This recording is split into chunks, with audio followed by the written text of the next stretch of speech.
Je ne sais pas si tu as remarqué, mais il y a vraiment beaucoup de nouvelles imprimantes 3D qui sortent sur le marché. Et malgré le fait que je refuse littéralement plus de la moitié de ce que les fabricants me proposent en fait d'envoyer, ces derniers 6 mois, j'ai accumulé près d'une douzaine de ces toutes dernières imprimantes 3D. Et dans cette vidéo, je vais essayer de toutes les tester. Allons-y.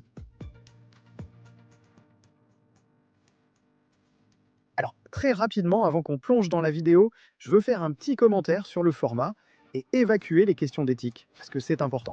Tout d'abord, aucune des marques que je vais présenter dans la vidéo d'aujourd'hui n'a sponsorisé cette vidéo, mais certaines d'entre elles sont des sponsors réguliers de la chaîne. Cela ne m'empêchera pas de partager mes avis honnêtes. Ensuite, je veux préciser qu'il existe déjà d'autres tests beaucoup plus approfondis de toutes ces imprimantes, comme les excellentes critiques réalisées par la chaîne Aurora Tech, qui vont vraiment dans les détails techniques. Dans cette vidéo, je veux partager les points forts de chaque machine, ce que j'apprécie ou non, puis donner un verdict général. Si vous souhaitez approfondir sur une machine en particulier, je vous encourage à regarder certaines des critiques plus détaillées qui existent, ou tout simplement à me poser vos questions dans les commentaires. Même si cela peut sembler injuste d'accepter des imprimantes à tester et d'en regrouper 7 ou 8 dans une seule vidéo. Ma priorité serait de vous apporter de la valeur, vous, mes spectateurs, qui rendez cette chaîne possible et qui m'avez dit que vous préférez les vidéos comparatives aux simples tests.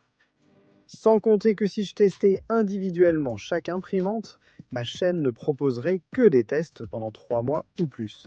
Et certaines machines ne seraient alors même plus pertinentes ou intéressantes. Enfin, je prédis en fait que cette vidéo attirera un public beaucoup plus large, plutôt que le petit groupe de personnes intéressées par une imprimante spécifique, et qu'elle obtiendra donc plus de vues et plus de visibilité pour chacune de ces marques. Mais bon, dites-moi dans les commentaires ci-dessous si vous aimez ce format ou non. D'accord, maintenant que tout ça est dit, parlons un peu des imprimantes. Gardez à l'esprit que si une machine ne vous intéresse pas, utilisez les chapitres ci-dessous pour passer à autre chose.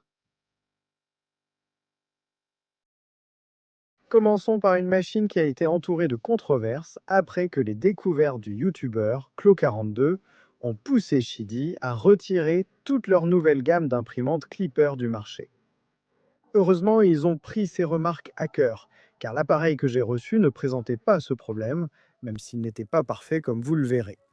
L'XMAX3 est une imprimante grand format avec une surface d'impression de 330 mm², un chauffage de chambre actif, clipper, etc.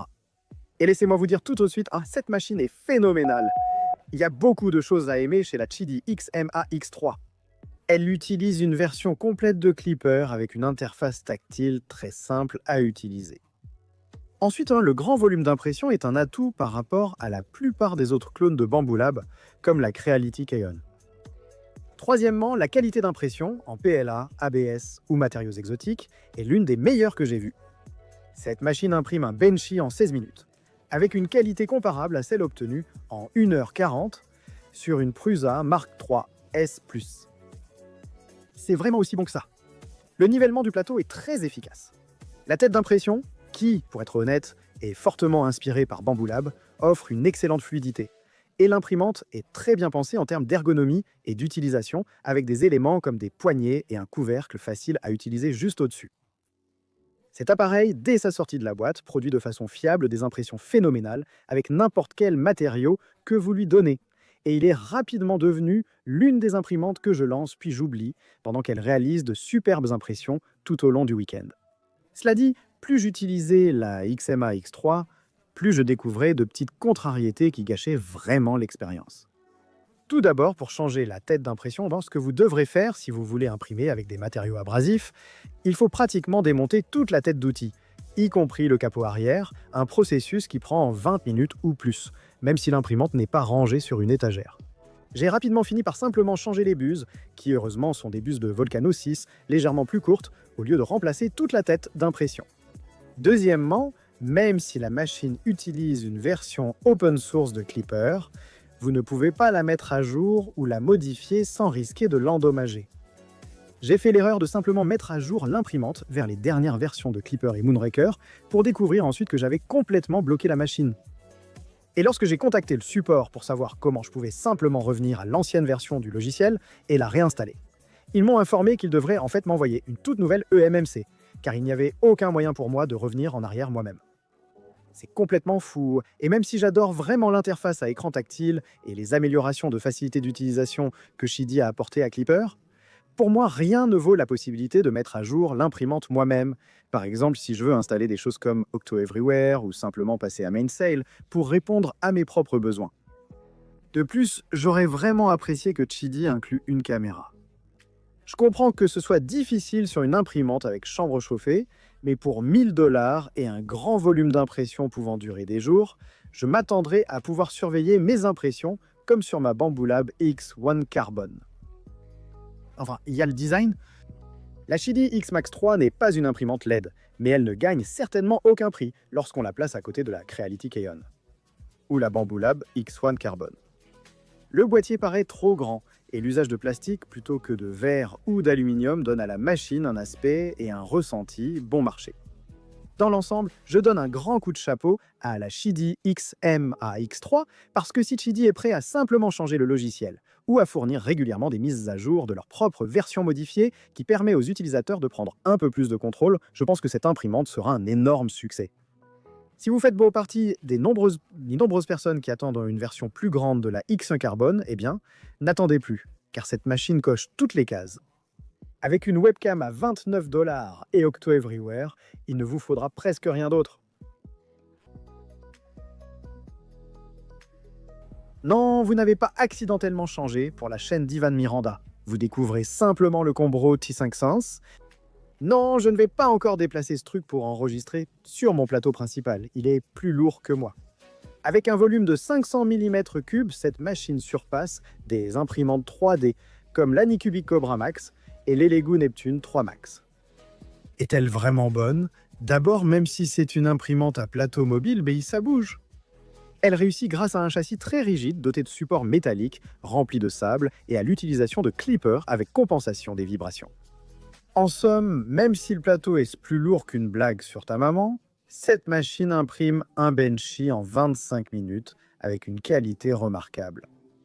J'apprécie aussi les logiciels open source facilement modifiables, comme Clipper Screen et le grand écran tactile affichage à cristaux liquides. Il possède également une tête d'impression de type Volcano, mais nous y reviendrons dans un instant. Et il offre généralement une construction très solide et de haute qualité. Cela dit, il y a quelques aspects du Combro T500 qui m'ont vraiment déçu. Il est livré avec une buse de 0,4 mm, ce qui est assez risible. Même avec quelques buses fournies, la plus grande fait 0,8 mm à Bistedirot. Je pense qu'avec une imprimante de cette taille, il est vraiment logique de l'utiliser avec des buses plus grandes. Parce que imprimer aussi grand avec une buse de 0,4, franchement, c'est juste ridicule. Mais le problème, même avec une buse de 1,0 ou 1,2 mm, vous aurez des ennuis.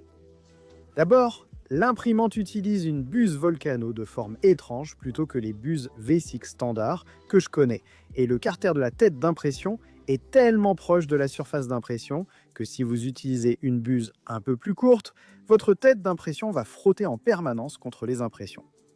En plus, le bloc chauffant semble inadéquat pour ce que j'essayais de faire, car j'étais fortement limité par les débits, et si je voulais imprimer à une vitesse raisonnablement rapide, je devais me contenter de la buse de 0,8. Cela pourrait être amélioré en installant une buse CHT, mais comme je l'ai dit, l'espace très restreint entre la tête d'impression et le carter m'a vraiment empêché d'utiliser l'une des buses CHT que je possède.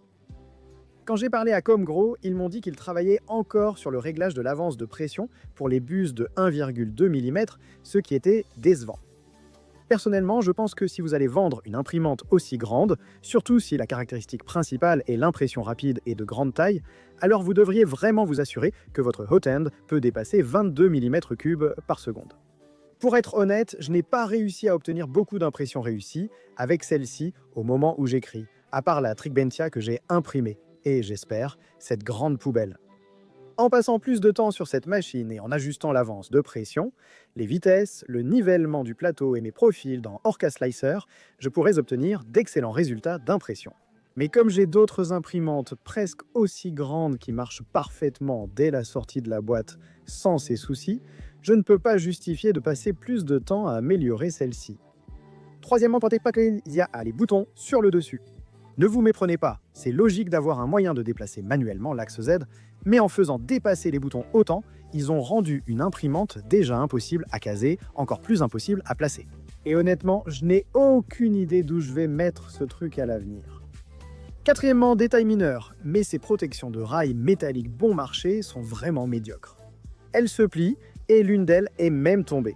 Ce qui, pour une imprimante à ce prix et avec cette qualité de fabrication générale, m'a semblé être un oubli. Mais pour être honnête, Calme Gros m'a fait savoir qu'ils allaient apporter beaucoup de modifications à l'imprimante avant sa mise en production. Et d'après ce que j'ai compris de l'email manifestement traduit automatiquement, cela en fera partie. Au moment où j'enregistre ceci, je ne connais malheureusement pas le prix de cette imprimante, donc je ne peux pas commenter le prix ou la valeur, mais il fait vraiment chaud et bruyant dans cette pièce, alors pourquoi ne pas simplement passer à la suite? Ah, l'Anchormake M5C. Le nouveau modèle d'entrée de gamme d'Anchormake avec une imprimante 3D conçue pour les débutants sans connaissances techniques. Honnêtement, cette imprimante m'a causé des soucis lors de la création d'un contenu sponsorisé pour Anchormake.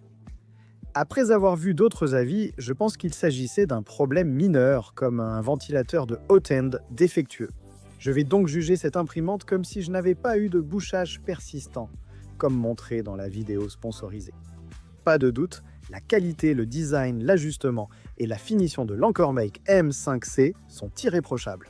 Cette imprimante évoque davantage un appareil électronique sophistiqué, à la manière d'Apple ou de Bose, qu'une imprimante 3D amateur. Superbe. J'adore la vitesse et les impressions étaient pas correctes, même si la qualité n'était pas remarquable. Leurs applications, sur ordinateur et mobile, sont si simples que même ta mère peut les utiliser.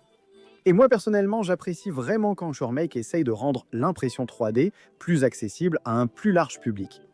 J'ai encouragé Anchormake à examiner le ventilateur de la tête chauffante et les problèmes rencontrés. À leur crédit, ils ont rapidement organisé un appel Zoom cette semaine pour diagnostiquer pourquoi mon unité se bouchait autant. Je suis confiant qu'ils résoudront ce problème avant d'expédier les machines. Mais au-delà de ça, honnêtement, je dirais qu'il n'y a pas grand-chose que je changerais vraiment sur cette machine compte tenu de ce qu'elle est censée être. Bien sûr, ce serait sympa de pouvoir changer le firmware quand j'aurai dépassé la suite, pour débutants incluse, avec, mais cela irait un peu à l'encontre du but principal de cette imprimante, qui est d'être tellement simple qu'un débutant ne pourrait littéralement pas se tromper. Je pourrais également reprocher l'absence d'écran tactile ou de caméra, mais cela traduirait encore une dissonance cognitive avec cette machine et son objectif. Alors passons à la conclusion ou au verdict. Écoutez, l'Anchormake M5C n'est pas l'imprimante 3D la plus avancée. Si vous êtes passionné d'impression 3D et cherchez une imprimante polyvalente qui vous accompagnera dans votre progression, ce modèle n'est pas fait pour vous. Mais si vous cherchez à initier quelqu'un, comme vos nièces et neveux, vos parents ou même certains de vos amis à se loisir de manière simple et infaillible, c'est probablement la meilleure imprimante 3D du marché pour le faire. Et pour cela, je leur adresse de chaleureux applaudissements. Comme d'habitude, le lien est en description pour soutenir la chaîne. À l'extrême opposé du spectre, nous avons ce kit LDO Voron 0.2, une imprimante 3D que vous devez littéralement assembler à partir d'un seau de pièces, y compris en imprimant vous-même toutes les pièces en ABS. Soyons clairs, les seules personnes qui achètent ou devraient acheter un kit Voron sont celles qui aiment vraiment le processus de construction et de réglage des imprimantes 3D. Parce que si vous voulez une machine haute performance qui fonctionne directement dès la sortie de la boîte, ce n'est pas celle-ci.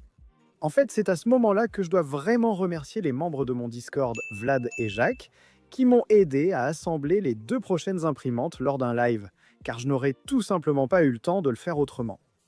Ces machines prennent environ 40 à 50 heures chacune à assembler. Si vous aimez ce genre, le processus est vraiment agréable.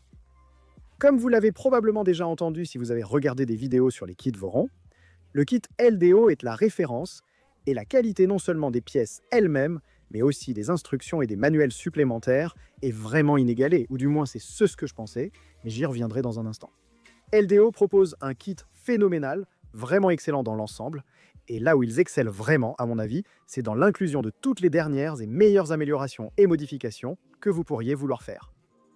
Circuit imprimé pico-bilical, sans écrou à insérer, plateau Kirigami, LED rouge, vert, bleu, ils excellent dans tout cela. Et ils tiennent leur kit à jour avec toutes les dernières nouveautés et options que vous pourriez éventuellement vouloir ajouter. Le kit LDO que j'ai équipé d'un Slice Engineering Mosquito Magnum qui m'a été fourni gratuitement imprime magnifiquement bien. Et la qualité des pièces est phénoménale. LDO a choisi d'utiliser des options plus coûteuses, mais meilleures en ce qui concerne l'électronique, comme l'inclusion d'un E3D Revo de la carte de contrôle BTTS KR Pico. Et il recommande même d'utiliser un véritable Raspberry Pi Zero.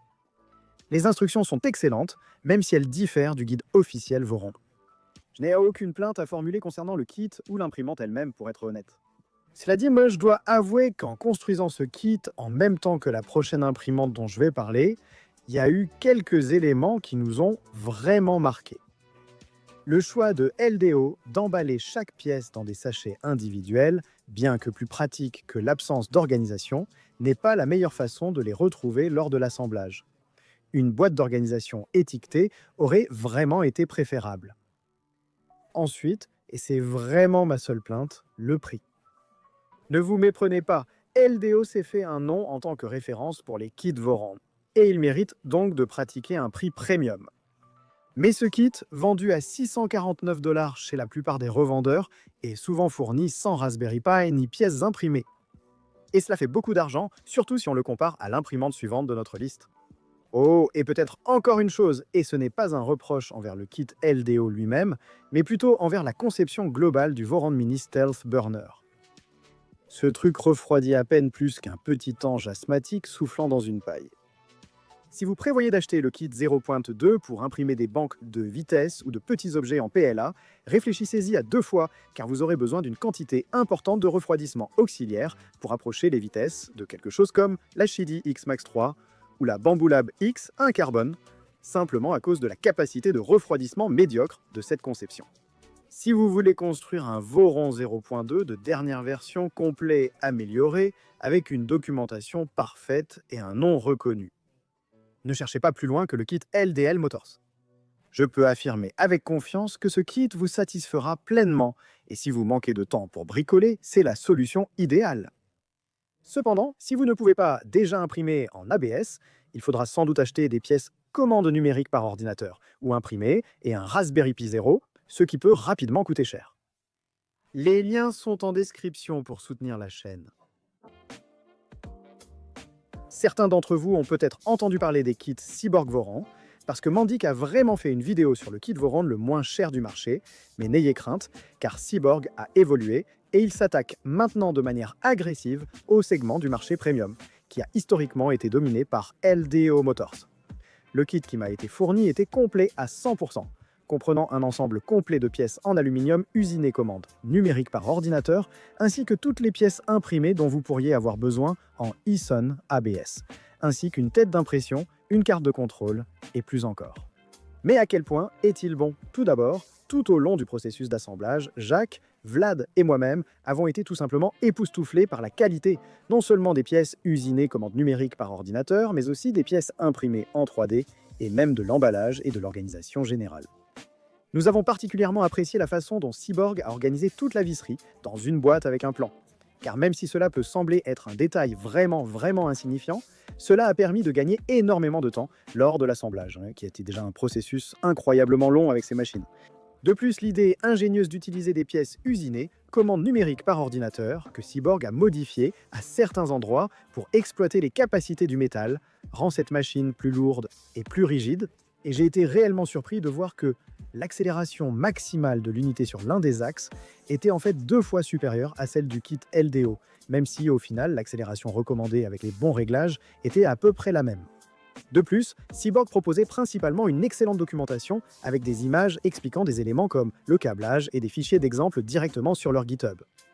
Mais ce que j'ai vraiment le plus aimé dans ce kit, c'est qu'il inclut absolument tout, du Hotend FA-DUS Dragon à la carte de contrôle, jusqu'aux pièces imprimées et usinées commande numérique par ordinateur, le tout dans une seule boîte pour le prix incroyable de seulement 635 $. Ah, et si vous le souhaitez avec des pièces 3D, il coûte seulement 515 $. C'est fou quand on considère le prix du kit LDO qui, encore une fois, n'inclut ni le Raspberry Pi ni aucune des pièces imprimées et qui est nettement plus cher. Avec un avis aussi élogieux, vous pourriez être surpris d'apprendre qu'il y a en fait pas mal de choses que je changerais sur le kit Cyborg. J'ai rencontré de nombreux problèmes avec la carte Fly Gemini envoyée. La première était défectueuse et il y a eu des soucis de connectivité et de configuration des fichiers. Il a fallu beaucoup de travail et l'aide de 4 ou 5 personnes formidables chez Cyborg pour faire fonctionner cette machine, car mon emploi du temps de tournage ne me permettait pas de consacrer tout le temps nécessaire à résoudre les problèmes moi-même. De plus, le kit que j'ai reçu manquait de nombreuses améliorations comme le plateau Kirigami, le circuit imprimé pico-bilical et d'autres encore. Cyborg m'a prévenu avant l'enregistrement qu'ils allaient bientôt ajouter ces améliorations et augmenter le prix, mais seulement de façon symbolique. S'ils le font, leur kit deviendra très compétitif face à ceux de LDO en termes de rapport qualité-prix. Mais une autre chose que j'aimerais les voir changer, c'est la documentation. Bien qu'ils fournissent un guide très clair pour le câblage et qu'ils essaient de montrer les différences entre leur machine et le guide officiel 5 Oron, de la même manière que LDO le fait et que j'apprécie beaucoup, il y a encore beaucoup d'incohérences déroutantes, comme des endroits où le 5.0 pointe un appareil ou des guides mis à jour qui montrent les pièces qui seront incluses dans les nouveaux kits mais qui ne sont pas encore présentes dans les anciens kits. Il devient vraiment difficile de comprendre quel guide on peut suivre et lequel correspond au kit que l'on possède. Tout cela est assez facile à corriger, je veux dire. Il pourrait simplement résoudre le problème en créant une version distincte des instructions et en donnant aux utilisateurs un guide clair pour comprendre quel ensemble d'instructions ils doivent réellement suivre en fonction de leur date d'achat. Ceci est un autre kit Voron phénoménal et il a largement dépassé mes attentes par rapport à ce que j'avais entendu sur Cyborg. Si votre budget est limité et que vous cherchez le meilleur rapport qualité-prix, quitte à passer du temps à résoudre des problèmes et à demander de l'aide sur Discord, cette machine est faite pour vous. Au final, je pense que vous aurez une imprimante plus aboutie grâce aux pièces usinées commande numérique par ordinateur. Et je n'ai aucun doute, vu à quel point l'équipe Cyborg a été attentive et réactive avec moi, qu'après la sortie de cette vidéo, ils vont améliorer tout ce que j'ai mentionné, des guides au matériel. Donc je dirais que ce kit fait vraiment concurrence au kit LDO pour environ 2/3 du prix. Récemment, Anycubic m'a envoyé la Cobra 2, une imprimante 3D ultra rapide d'entrée de gamme qu'il voulait que je présente dans un prochain segment sponsorisé. Mais qu'est-ce que j'en pense? Tout d'abord, je dirais que la qualité de cette imprimante est bonne. Elle est solide, bien conçue et elle est très facile à installer. De plus, elle est équipée du nouveau système de nivellement automatique Leviq d'Anycubic. Et comme je pense qu'ils l'ont nommé d'après moi, ça doit être vraiment génial. L'installation a été très simple, rien à signaler. Apparemment, elle imprime aussi rapidement. Je ne saurais pas vous dire parce qu'après l'avoir installée et m'être rendu compte de tout ce qui manquait, comme les 2 moteurs Z et quelques autres éléments dont je vais parler, je n'ai même pas pris la peine de continuer. J'ai simplement indiqué à Anycubic que je voulais inclure d'autres de leurs imprimantes dans leur prochaine publicité. Voici pourquoi je pense que cette imprimante à 259 $ aurait été excellente, peut-être il y a 6 ou 8 mois. La perspective d'offrir une imprimante rapide et bien conçue aux utilisateurs débutants à un prix défiant toute concurrence. C'est une bonne idée. Je soutiens cela. Malheureusement pour Anycubic, depuis la sortie de cette imprimante, la Sobel SV07 est également sortie, puis son prix a été réduit à seulement 269 $. Contrairement à la SV07, cette imprimante ne dispose pas de connectivité Wi-Fi, ce qui signifie que vous devez transférer les fichiers à l'aide d'une carte Secure digitale. Contrairement à la SV07, cette imprimante n'utilise pas de matériel open source comme Clipper ou Clipper Screen, ou alors ils ne sont pas accessibles ni modifiables. Cette machine coûte 10 $ de moins que la SV7, mais elle est bien moins pratique et évolutive. C'est pourquoi j'ai dit à Anycubic que je ne pouvais pas vous la recommander. À leur crédit, ils ont parfaitement compris mon point de vue et ils m'ont parlé de futurs modèles plus compétitifs qu'ils vont m'envoyer. Et apparemment, je serai beaucoup plus à l'aise pour leur donner mon approbation. Alors abonnez-vous si vous voulez les voir quand ils sortiront. Comme je l'ai dit précédemment, je ne peux malheureusement pas recommander cette imprimante, du moins pas à ce prix-là. Si elle coûtait vraiment moins que la SV07, je pourrais la conseiller aux consommateurs très économes ou à ceux refusant la connectivité Wi-Fi sur leur imprimante pour des raisons de sécurité. Mais actuellement, l'Anycubic Cobra 2 est malheureusement victime du paysage ultra compétitif et impitoyable de l'impression 3D. J'ai récemment eu le privilège de présenter la nouvelle Bambu Lab P1S. Cependant, à cause d'un délai très court pour publier la vidéo en premier, je n'ai pas pu approfondir l'essai et j'ai négligé certains points importants que je souhaite corriger ici. Alors, allons un peu plus en profondeur dans tout cela maintenant. Au fait, vous remarquerez que je n'ai pas l'imprimante ici pour plusieurs raisons. Premièrement, elle ne tenait pas sur la table, mais deuxièmement, elle imprime pratiquement 24 heures sur 24 depuis que je l'ai. Et je ne voulais pas l'arrêter, ce qui est un petit spoiler pour le verdict qui arrive. La Bambu Lab P1S partage la plupart des choses que j'aime dans toute la gamme Bambu Lab.